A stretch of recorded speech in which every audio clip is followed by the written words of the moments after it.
अफगानिस्तान दुनिया की तीन बड़ी पावर के साथ लड़ पड़ा और इसने आ बैल मुझे मार की एग्जाम्पल कायम कर दी है। और नाज़रीन आपको बताएंगे कि एक अफगानी ने व्हाइट हाउस के बाहर दो नेशनल गार्ड्स को शूट करके कत्ल कर दिया और इसमें एक लड़की शामिल थी और एक ऑफिसर शामिल था। और इसके साथ साथ आपको बताएंगे कि अफगानिस्तान ने ताजिकिस्तान के अंदर जो एक चाइनीज कंपनी थी उसके अंदर हमला कर दिया, जिसके नतीजे में 2 से 3 चाइनीज शहरी जो थे वो हलाक हो गए और जिसके बाद चाइना भी उसके खिलाफ हो गया। और ऑलरेडी पाकिस्तान के साथ उसकी जंग पहले ही चल रही है और पाकिस्तान ने तो इनके खिलाफ क्रैकडाउन किया हुआ है। और ना सिर्फ पाकिस्तान ने बल्कि अब अमेरिका के डोनाल्ड ट्रंप ने शदीद गुस्से का इजहार किया और अमेरिका के डोनाल्ड ट्रंप ने कहा है कि अब हम इमिग्रेशन फोर्सेस को उन्होंने हुक्म दे दिया है कि जितने भी अफगानी हैं उन सबको मुल्क से निकाला जाए। और आपको बताएंगे उसके साथ साथ चाइना जो है वो भी इनके खिलाफ हो गया क्योंकि चाइनीज कंपनी में 3 चाइनीज मारे गए एक अफगानी शहरी की वजह से।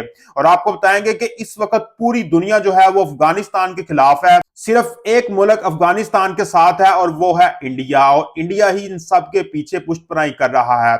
और अफगानिस्तान ने जिन जिन मुल्कों पर यह हमला किया है वो सिर्फ पाकिस्तान के दोस्त थे और जिसकी वजह से अफगानिस्तान ने उन पर हमला किया जाके और उनको जानबूझ के डराया धमकाया है।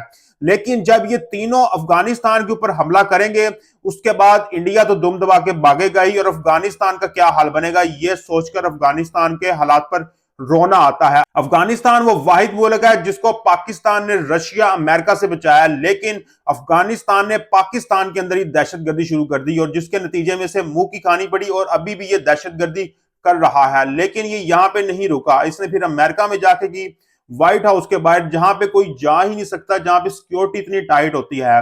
और वहां पे अब नेशनल गार्ड्स की जो तैनाती है वो 2000 से इंक्रीज करके 25,000 तक कर दी गई है। और आपको बताएंगे कि इसके साथ साथ चाइना से भी इसने पंगा ले लिया है जिसकी वजह से अब अफगानिस्तान का बचना नामुमकिन है। तो नाज़रीन आप बताएं कि अब अफगानिस्तान के साथ क्या सलूक होना चाहिए, तो लाजमी कमेंट सेक्शन में बताएं। बहुत शुक्रिया।